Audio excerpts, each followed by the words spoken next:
There is a moment when guilt stops working, not because it disappears, but because it no longer matters. Once that happens, stopping becomes much harder than starting.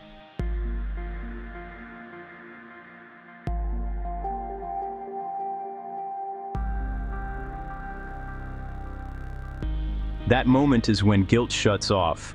It's not a conscious decision, not a flick of a switch that someone chooses to operate.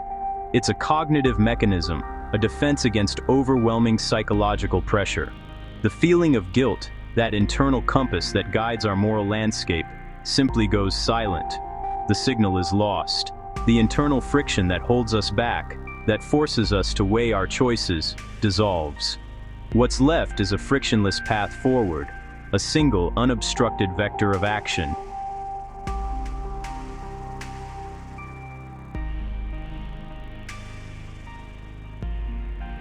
Psychologists who study this phenomenon describe it as a shift, not a shift in behavior, which is merely the outcome, but a fundamental shift in perception. The facts of the situation remain the same: the potential consequences, the harm to others, the violation of social contracts. But the meaning attached to those facts is radically altered. It's as if the person is suddenly looking at the world through a different lens, one that filters out the moral and emotional weight of their actions. The landscape is the same, but all the colors have vanished.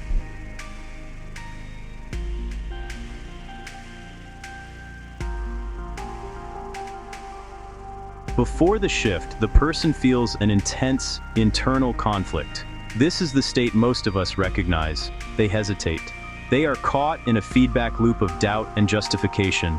They think about consequences, not just for themselves but for others. They imagine outcomes, running through scenarios of what might happen, how lives might be changed. This is the mind working as it should, creating a buffer of consideration between impulse and action. It's a state of high cognitive load, a battle between competing neural pathways. One path leads toward restraint, the other toward transgression.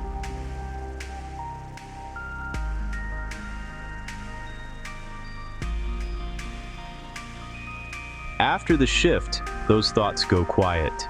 The internal debate ceases, not because the arguments have been resolved or because a decision has been logically reached, but because they simply stop mattering. The part of the brain responsible for generating that moral friction, that sense of consequence, has been temporarily sidelined. The competing voices are silenced, leaving only one clear, unopposed directive. The future collapses into the immediate present.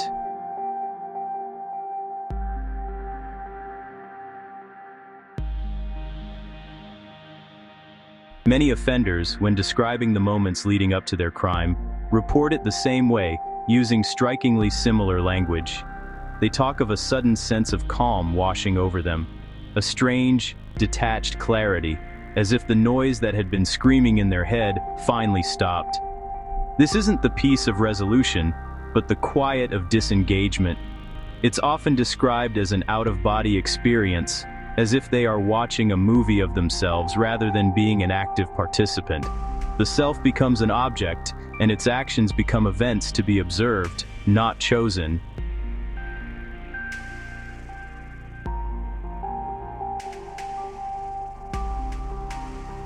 It is crucial to understand that this is not psychopathy.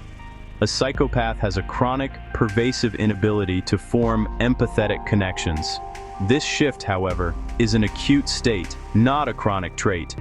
It's not a fundamental lack of empathy. The capacity for empathy is still there. It has just been temporarily suppressed. And it's not something people are born with. It is a learned, albeit dysfunctional, coping mechanism. It is a universal potential within the human brain's architecture, a dark capability that most of us never access.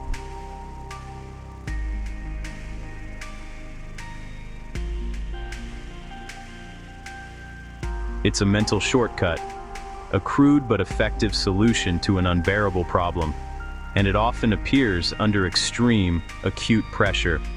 The brain, like any system, seeks efficiency.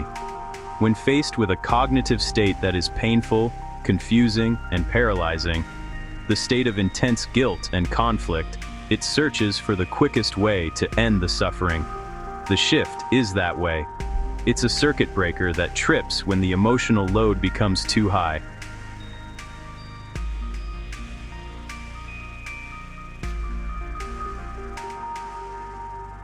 The trigger is almost always a feeling of entrapment.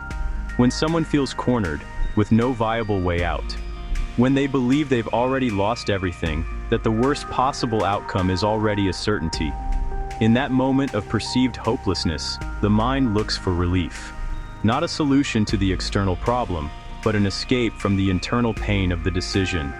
The future seems foreclosed, so the only freedom left is freedom from the present feeling of responsibility.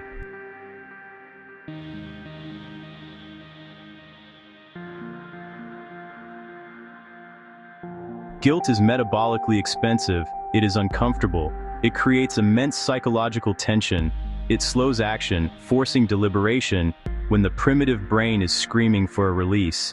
This tension is a feature, not a bug, of our social evolution. It is the brake pedal, but under certain conditions, the foot slips and the brain decides to slam the accelerator instead, simply to end the strain of holding the brake.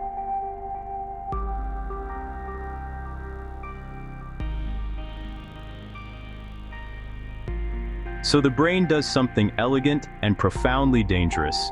It reframes the situation. It changes the narrative. This cognitive reframing is a powerful tool we use every day to manage stress. But in this context, it's weaponized against the self. The story changes from one of moral choice to one of mechanical inevitability.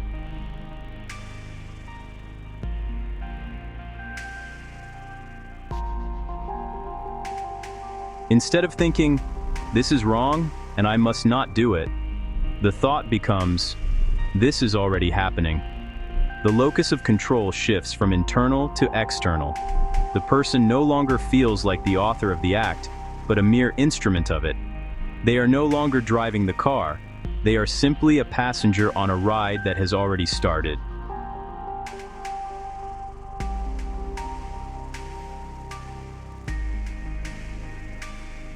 With this reframing, personal responsibility fades into the background. The act feels less like a decision made in the present, and more like a process that has already begun, a conclusion that was written long before. It becomes a matter of simply seeing it through. The person is no longer committing an act, they are completing a circuit. They are finishing a sentence that someone or something else started.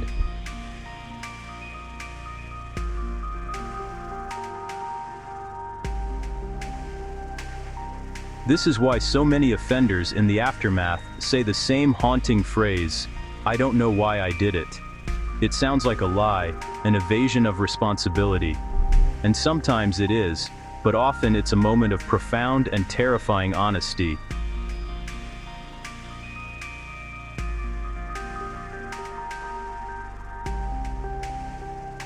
What they often mean is, "I don't remember deciding."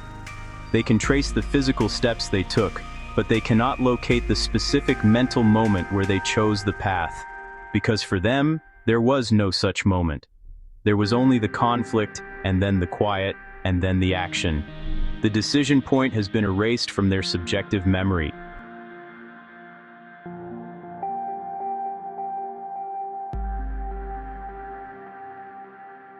Modern neuroscience supports this interpretation. Brain imaging studies show that under conditions of extreme stress, the prefrontal cortex, the seat of executive function, rational thought, and long-term planning, shows reduced activity. Meanwhile, the amygdala, the brain's threat detection and emotion center, becomes hyperactive.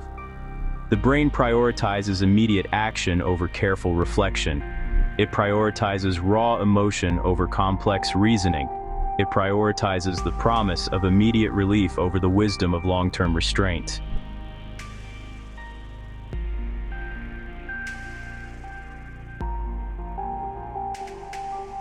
But the guilt doesn't truly disappear. It can't be destroyed, only deferred. It gets postponed. The brain essentially places the crushing weight of that emotion into a temporary holding pattern, promising to deal with it later. It's a form of psychological debt, taken out in a moment of desperation, and like any debt, it eventually comes due, with interest.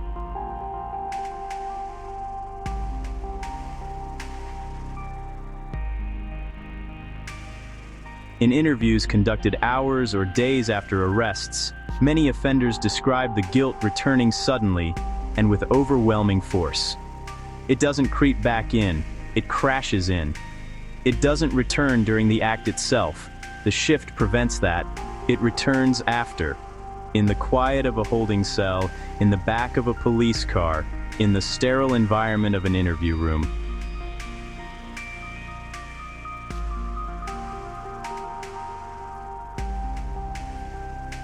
It returns when the immediate pressure is gone, when the perceived threat has passed, when the situation stabilizes and the brain no longer needs the crude shortcut of emotional shutdown.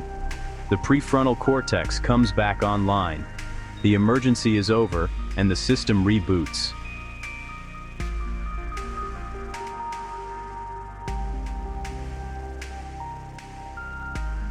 That's when the weight arrives, the postponed guilt, the deferred empathy, the suppressed horror.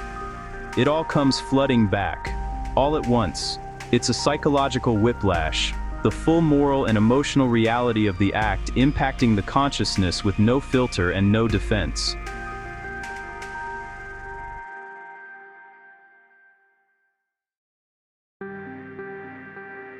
This delayed guilt is often far more intense and debilitating than the original hesitation. It's why many offenders break down unexpectedly, hours after the crime, in moments that seem to have no immediate trigger. It's why confessions sometimes come without prompting, pouring out in a torrent of self-recrimination. The dam has broken.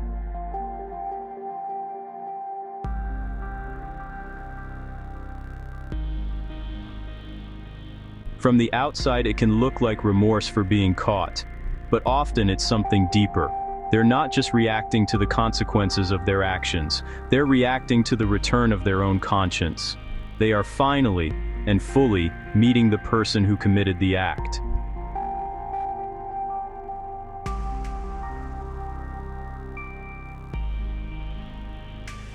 Understanding this moment, this shift, matters profoundly, because it doesn't begin with crime. It doesn't begin with malice. It begins with stress, with panic, with the overwhelming primal belief that something must be done immediately to escape an intolerable situation. It begins with a feeling of powerlessness that paradoxically gives birth to a destructive act.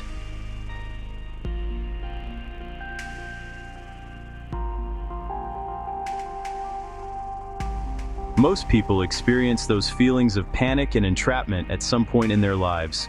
The vast majority of us feel that rising tide of desperation, but very few allow guilt to shut off completely. The mechanism exists in all of us, but in most, it remains dormant.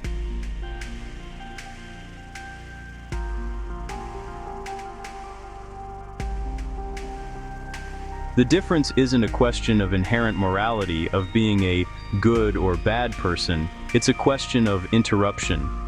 The process of shutting down guilt is not instantaneous. It takes time. It requires sustained pressure and a lack of any off-ramp. The critical difference lies in the ability to break the feedback loop before it reaches the tipping point.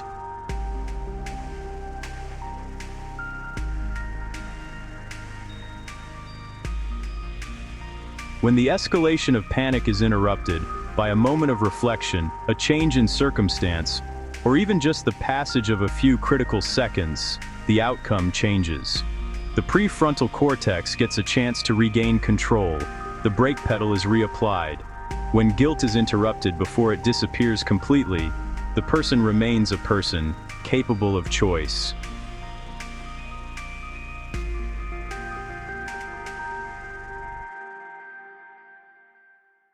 But once it shuts off, once that perceptual shift is complete, the act feels inevitable.